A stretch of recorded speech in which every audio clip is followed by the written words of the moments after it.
আমার বিশ্বাস আপনিও ভাইরাল হয়ে যাবেন এবং আপনার হাসি তুলনামূলকভাবে অনেক সুন্দর। হাসি ভাইরাল হওয়ার জন্য যথেষ্ট সুন্দর হাসি। যখন ব্যারিস্টার ছিলাম তখন এত সুন্দর সাংবাদিকরা ইন্টারভিউ নিত না। লুকানোর বিষয়টাই হচ্ছে কি এখানে মাইরা দেওয়ার চিন্তা। বাজেট তো আমার বাপের টাকা না, এটা এখান থেকে করলে।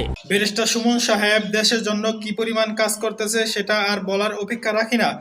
এই যে দেশের জন্য কাজ করতেছে এটা কতদিন পর্যন্ত টিকবে, এটা হচ্ছে সবচেয়ে বড় বিষয়।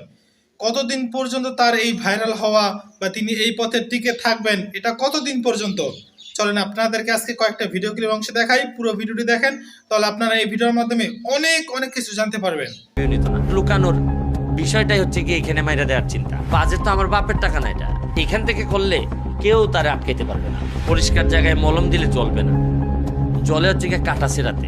আপনার কথা খুব সাবলীল, মানুষ আপনাকে খুব পছন্দ করে, আর দেখতেও আপনাকে খুব সুখী মনে হয়। আপনি কি আসলেই সুখী? না, আমার ঘুমটা ঠিক মতো হয়। আর হচ্ছে গিয়ে ধরেন সুখ নষ্ট করে হচ্ছে গিয়ে আপনার লোভ আর ভয়, এই দুইটা আমার মধ্যে খুবই কম। এই জন্য হচ্ছে গিয়ে যতটুকু কম ততটুকু আমি বেশি সুখী। প্রকাশ্যে বরাদ্দের অর্থের পরিমাণটা বলে দিচ্ছেন, এর কারণটা কি আসলে? জানার অধিকার তো আছে, তো জানার অধিকার যদি আপনি মানেন, স্বীকার করেন, তাহলে আপনি কি পান না পান এটা তো বলার দায়িত্ব আপনার আছে। তা আমি এমপি হিসাবে আমাকে এত ভোট দিয়ে মানুষ আনছে, আর সোশ্যাল মিডিয়াতে আমি আগে যেসব কথা বলে আসছি এইটার ফলই তো পাইছি হচ্ছে কি এমপি নির্বাচনে।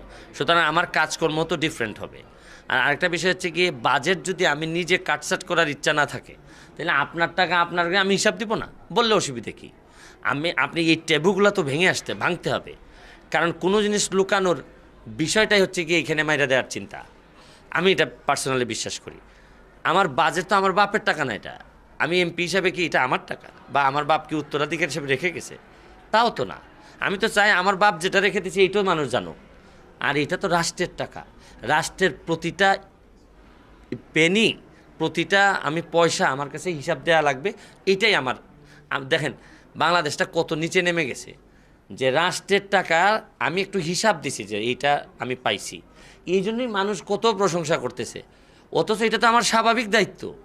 আমি তো প্রশংসা করার জন্য তো 16 তলা উপর থেকে যদি লাভ দিতাম তাহলে কথা ছিল যে দেশের জন্য আমি লাভ দিছি। লাভ তো দেই নাই, শুধু আমি কয় টাকা আসে এটা বলছি। তাতেই আপনারা মাইক টেক নিয়ে আসছেন, যে এর মানে হচ্ছে কি কেউ না বলার কারণে এটার ডিমান্ড এত বেড়ে গেছে।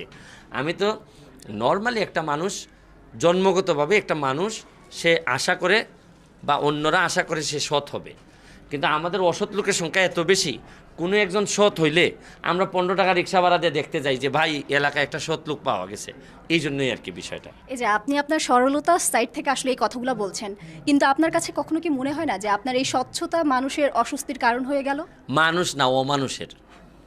এখন অমানুষের, ধরেন আপনি যদি একটা মলম দেন, একদম ক্লিন পরিষ্কার জায়গায় মলম দিলে জ্বলবে না, জলে হচ্ছে গিয়ে কাটা সেরাতে।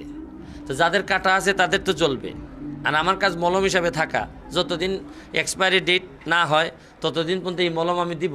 আর যখন এক্সপায়ারি ডেট শেষ হয়ে যাবে তখন শেষ, আর একটা নতুন মলম হয়তো জন্ম নেবে। তো এতে কি আপনার কাছে কি মনে হয়, আপনার সংসদ সদস্য যারা আর বাকিরা রয়েছেন তারা তো প্রকাশ করছেন না, তাদের কি কোনো না কোনোভাবে চক্ষুশূল হয়ে যাচ্ছেন না? আস্তে আস্তে সবাই সবই করবেন। বাজারে যখন নতুন 100 টাকার নোট আসে, তখন পুরাতন নোটগুলো এমনিতেই মানুষ মানিব্যাগ থেকে সরাই দেয়। এটা কাউরে আবার এই স্ট্যান্ডিং অর্ডার দেওয়া লাগে না যে ভাই সরান সরান। এই পুরাতন মাল এইখানে মানুষ রাখে না। এটা কতদিন সময় লাগবে এটা প্রশ্ন হইতে পারে, কিন্তু পুরাতন জিনিস, যে জিনিস ভালো, যে জিনিস স্বাচ্ছন্দ্যের, এগুলো তো মানুষ নিবেই। আর না নিলে আপনি অতীত হয়ে যাবেন। এখন যেহেতু সংসদ সদস্য, অনেক অনেক চ্যালেঞ্জিং আসলে আপনাকে মুখোমুখি হতে হয়, প্রতিনিয়তই হতে হয়। তো কি মনে হয় যে এমন কোনো চ্যালেঞ্জের মুখোমুখি এখন পর্যন্ত হতে হয়েছে কিনা যেটা মানবিক কাজ করার সময় কখনো চিন্তাতেও আসেনি? না, আপনি every achievement comes with a responsibility. আমি এখন সরকারেরই অংশ বা রাষ্ট্রের একটা অংশের জায়গায় আছি। আমাকে তো শুধু মানবিকতা দেখলেই হচ্ছে না, আমাকে সব জিনিস দেখতে হচ্ছে। ইনফ্রাস্ট্রাকচার বা প্রশাসনের সাথে কিভাবে ডিল করব, আর এইভাবে অনেক জিনিস প্রতিদিনই আমি চ্যালেঞ্জের মুখে আছি। তারপর হচ্ছে গিয়ে যে আপনি যেমন ইন্টারভিউ নিচ্ছেন, আমি আগে যখন ব্যারিস্টার ছিলাম তখন এত সুন্দর সাংবাদিকরা ইন্টারভিউ নিত না। এখন এটাও তো একটা চ্যালেঞ্জ আসছে যে অনেক সুন্দর সুন্দর সাংবাদিক আমার ইন্টারভিউ নিচ্ছেন। তো প্রতিটা ক্ষেত্রেই আমি চ্যালেঞ্জের মুখোমুখি হইতেছি। তবে আমার কেন জানি মনে হইতেছে যে আমি এটা খুব ফিল করতেছি, আমার ভালো লাগতেছে, অসুবিধা নাই তো। মিল্টন সমাদ্দার, তার নাম হয়তো শুনেছেন, তার কাজগুলো মানবিক কাজগুলোকে আসলে প্রশ্নবিদ্ধ করছে, এই নিয়ে আপনার আসলে বলবার কি আছে? শুনেন, যারা মানবিক কাজ করে তারা এইখান থেকে করে, এখান থেকে না। এখান থেকে হইলে আপনি খবর নেবেন এই না সেই না, আর এখান থেকে করলে কেউ তারা আটকাইতে পারবে না। মানবিক কাজগুলো যদি প্রশ্নবিদ্ধ হয় তাহলে সমাজে কি নেতিবাচক প্রভাব ফেলে না? সমাজে প্রভাব ফেলতেই তো আমরা এই জায়গায় আসছি। এখন আর পিছনে যাওয়ার সুযোগ নাই, সামনের দিকে যেতে হবে। আমরা নষ্ট হওয়ার মনে করেন যে শেষ সীমা যেটা থাকে, এই শেষ সীমার পরে কি হবে, আবার ব্যাক করে সামনের দিকে যেতে হবে। আমরা এর চেয়ে বেশি নষ্ট হওয়ার কোনো সুযোগ নাই। আমরা সর্বোচ্চ নষ্ট হয়ে গেছি, এখন পারলে সামনের দিকে যেতে হবে। ভাইরালের যুগ, সব কিছু দিয়ে এখন ভাইরাল হয়ে যাচ্ছে মানুষ। সম্প্রতি আপনিও ভাইরাল হয়েছেন, আপনার সহকর্মী নানান বিষয় নিয়ে আসলে ভাইরাল হয়ে যাচ্ছেন। তো বিষয়টাকে কেমন ভাবে দেখছেন? ভাইরালের যুগ, আমার বিশ্বাস আপনিও ভাইরাল হয়ে যাবেন এবং আপনার হাসির তুলনা। আল্লাহ রাব্বুল আলামিন কবিতা সকলে জানেন যে শয়তান বিতাড়িত হয়েছে কয়টা কারণে বলতো? একটা কারণে, সেটা কি? একটা সেজদা দেওয়া না দেওয়ার কারণে। আল্লাহ রাব্বুল আলামিন হযরত আদম আলাইহিস সালামকে সেজদা দিতে বলেছিলেন। এই সেজদা শয়তান কি বলেছে? না, আমি সেজদা দিতে পারবো না, কারণ আদম হইছে মাটি তৈরি আর আমি হইছে নূরের আগুনের তৈরি।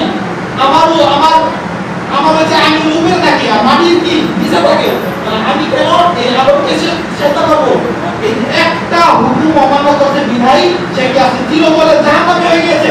তার নাম কত নাম হয়েছে, ইবলিস, শয়তান, মরদুদ, এইটা সেটা বিভিন্ন নামে তাকে হয়ে গিয়েছে। তো এই যে শয়তান কেন বেনামাজিদের থেকে পানা চায়? কারণ হচ্ছে বেনামাজি শয়তান বলে যে আমি যদি একটা সেজদা দেওয়ার কারণে সারা জিন্দেগি চিরস্থায়ী জাহান্নাম হয়ে যেতে পারি, তাহলে একটা মুসলমান সে বেনামাজি এমন কেমন বেনামাজি একটা দৈনিক 17টা সেজদা 17 নামাজ হয়, ধরো 17টা নামাজ হয়, সেই 17টা নামাজে কতগুলো সেজদা হয়? এতগুলো সেজদা দৈনিক কি সে দিচ্ছে না? আল্লাহর হুকুমগুলো অমান্য করছে। তাহলে তাকে আল্লাহ রাব্বুল আলামিন কোথায় কোন জাহান্নামে আল্লাহ রাব্বুল আলামিন দিবে? তাকে যে এত পরিমাণ আল্লাহ রাব্বুল আলামিন এত পরিমাণ শাস্তি দিবে, সেই শাস্তির এত যে শাস্তি হবে, এত মানে আগুনের তাপ হবে, সেই কারণে কি আমি আরো চলি, আমার আরো কষ্ট হয়। সেজন্য আমি কি করি? বেনামাজি থেকে দৈনিক আমি তাদের কাছ থেকে পানা চাই। এই সময় তো হাজির, বেনামাজিদেরকে শয়তানও ভালোবাসে না, বেনামাজিদেরকে শয়তানও ভালোবাসে না। এই সময় তো হাজির, আপনাদের অনুরোধ করবো, আমাদের মেহমান আসছে কিছু কথা বলবে, আমাদের আরো সময় লোক আসছে, মামা আসছে, সকলে কথা বলতে চাইলে সকলকে সময় দেওয়া উচিত। তো যাই হোক, কথা বলতেছিলাম যে আমাদের এত সুন্দর মসজিদ একটা পরিবেশ করে দিয়েছে, সকলে টাকা দিয়ে, পয়সা দিয়ে, শ্রম দিয়ে সকলে দিচ্ছে। যারা আমাদের সমাজে অনেক মানুষ নামাজ পড়ে না, কিন্তু তারপরে তারা কি 5,000, 10,000, 2,000 টাকা করে দিচ্ছে। তাদেরকে সকলকে অনুরোধ করে বলবো যে বেনামাজি হইয়া কি উদ্দেশ্যে নামাজ পড়ে না সেটা আমি জানি না, তবে আপনাদেরকে অনুরোধ করে বলবো নামাজ পড়েন। যদি মনে করেন যে মৃত্যুর পরে কোনো হিসাব হবে না, তাহলে আপনিও বাঁচলেন, আমিও বাঁচলাম। কিন্তু যদি আসলে যদি আল্লাহ রাব্বুল আলামিন নামাজের